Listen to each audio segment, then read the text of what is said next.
Et salut tout le monde, on est jeudi et on se retrouve comme chaque jeudi pour parler du chapitre de One Piece. Cette semaine d'ailleurs je crois que c'est le chapitre 855, il s'appelle Gargara. Du coup au titre je me suis dit, c'est sûrement le Gargouille vente de Luffy. Je vais préparer dans le chapitre, on a peut-être la réponse. Du coup le chapitre est divisé en trois parties. La première, on voit Bobine qui se réveille, qui se fait rejoindre par d'autres membres de l'équipage de Big Mom, qui demande ce qui s'est passé, lui il fait là. Et du coup en chantant que c'est les endort, ou je sais pas si leur fait, mais bref il se porte dessus pour plus qu'ils puissent bouger. Et ensuite il part, il fait c'est à moi de battre Sanji. De toute façon, les démons vont quand même apparaître pour le mariage, je sais plus quoi. Du coup, c'est-à-dire l'équipage de Big Mom garde quand même une carte maîtresse pour le mariage, ce qui est un peu normal. Et c'est pour ça qu'ils sont pas trop stressés et qu'ils sont un peu sur d'eux. Ensuite, deuxième partie, ils sont dans le Mirror World, donc l'équipage enfin, Nami, Chopper, Carotte, Pedro et Jinbei, avec Brûlé et le Monsieur Locomotive. Et même qu'ils arrivent devant la chambre de Big Mom où elle est en train de dormir avec Brûlé dans ses bras. D'abord, il y a Brûlé qui gueule, sauf qu'il la plaque pour pas qu'elle fasse de bruit. Ça réveille Big Mom, ensuite elle voit une mouche, elle l'écrase comme ça. Il y a son nuage, son soleil et son chapeau qui l'attaquent, lui défoncent la gueule. Du coup, l'équipage ils sont en mode. Du coup, évidemment, dans le groupe, qui est le plus fort en vol, plus ou moins à peu près, c'est Nami. Alors, bien sûr, qui c'est qu'ils envoient Chopper, puis Carotte, puis Pedro. C'est pas très logique. Du coup, il y a d'abord Chopper qui y va, qui éternue, du coup, hop, il se fait dégager.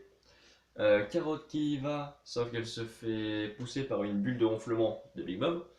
Et Pedro qui y va, et là il va faire bouger Big Mom, enfin de par elle-même, tu vois, en la faisant bouger.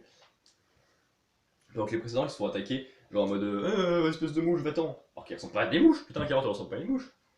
Du coup, Pedro elle les faire bouger, et comme ils ont réussi à récupérer dans une autre pièce, genre je sais pas quelle, un squelette et qu'ils ont fait des algues, enfin ils ont servi des algues pour faire des cheveux de Brook, et ben ils ont créé une marionnette qui est censée ressembler à Brook. Du coup, ils ont échangé Brook avec la marionnette grâce à Nami. Ils ont ramené Brook à l'intérieur. D'ailleurs, il est très drôle. Genre, il voit cette marionnette, il a peur. Et pendant tout le chapitre, il est trop drôle.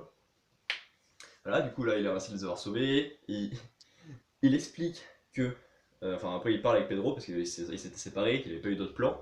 Mais qu'il a quand même réussi à récupérer les poneglyphes. Et en fait, il continue à parler en mode. Il s'en fout totalement.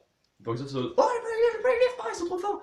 Alors que, bah, tu vois, les Yonkou se battent pour ça. Et hop, l'équipage, là, ils ont les trois poneglyphes de Big Mom. Grâce à Brook, il les avait cachés dans son crâne. Je l'avais dit. Et du coup, finalement, il y a un ami qui fait ouais, t'es trop fort, Brook. Et du coup, Brook lui demande de montrer sa culotte, parce que c'est rigolo. Et là, du coup, ils sont avancés. Et Chopper il fait ouais, on a tout. Et du coup, il reste plus qu'à récupérer Sanji. Et justement, la troisième partie du chapitre, c'est sur Sanji, qui est en train d'aller en chemin vers la zone où il y a Luffy. Il se fait attaquer par un chien. Du coup, il n'y a pas eu le grand méchant loup comme ce que je pensais. Et du coup, il lui met juste un coup de pied parce qu'il dit que c'est nourriture pas pour lui. Il arrive sur la zone où Luffy est censé être et où il y a plein de gens blessés, de Big Mom, et il ne voit pas Luffy, du coup il commence à être un peu triste et un peu déçu parce qu'il pensait que Luffy l'attendrait, comme il l'avait dit. Et ensuite il entend le bruit de ventre de Luffy. Du coup il y a Sanji qui se retourne, qui le voit et il y a Luffy enfin un peu genre desséché parce qu'il n'a pas mangé depuis longtemps, assis par terre comme ça sans bouger. Du coup Sanji pleure parce qu'il est content de retrouver son capitaine qui avait tenu sa promesse de nourriture. Et le chapitre s'arrête là. Du coup, Euh, le fait que l'équipage ait échangé Brook avec les marionnettes, je pense que Guillaume elle va se rendre compte que du coup le fait qu'il y avait plus que ce qu'elle pensait de gens enfin genre elle pensait qu'il y avait pas mal de l'équipage qui était mort alors qu'en fait il n'y en a pas beaucoup, il n'y en a aucun. Ça va peut-être moins la surprendre du coup vu qu'ils ont fait ça, mais ils n'avaient pas le choix parce qu'il fallait qu'ils récupèrent Brook qui en plus avait les poneglyphes, du coup c'est cool de l'avoir récupéré. Du coup sur la prochaine fois donc on va voir Big Mom qui va s'énerver et qui va commencer à retourner toute l'île. Pendant ce temps-là, il y a Sanji qui va donner à manger à Luffy, ils vont se parler, ils vont peut-être se faire rejoindre par les autres dans le Mirror World, ils vont tous aller dans le Mirror World, ils vont créer un plan, genre Big Mom s'énerve et tout, du coup ils vont se rendre, enfin ils vont pas tous se rendre, mais genre Sanji va retourner là-bas pour qu'ils vont créer la sur le Mirror World. Et du coup au final c'est surtout grâce à Brûlé qu'ils auront réussi à survivre à cet arc. Ils ont eu grave de la chance de la rencontrer elle en première, sinon ils auraient été dans la merde. Elle dégoûte ça, donc c'est grâce à Brûlé. Brûlé c'est une sauveteuse des Mugiwara. Bref. Et du coup, après avoir parlé des Tony World, ils vont sûrement genre créer un plan et tout pour faire genre ils marchent dans les trucs de Big Mom. Ou alors ils vont juste s'enfuir. Et dans ce cas-là, Big Mom voudra les poursuivre parce que là, bah, elle leur aura quand même mis un.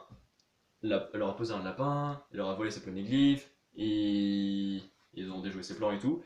Du coup, voilà, donc soit ils vont jouer ses plans jusqu'au la dernière seconde, jusqu'à s'échapper au dernier moment, afin d'être plus tranquille, je sais pas, après avoir foutu le boxon au mariage,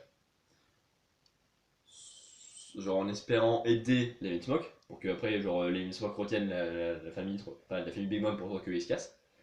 Soit juste ils se cassent et ils vont avoir Big Mom qui va les poursuivre et les Smoke qui vont être en mode. Voilà, donc mettez des théories ou discutez en commentaire, mettez un pouce bleu si cette vidéo t'a plu, abonne-toi, ciao.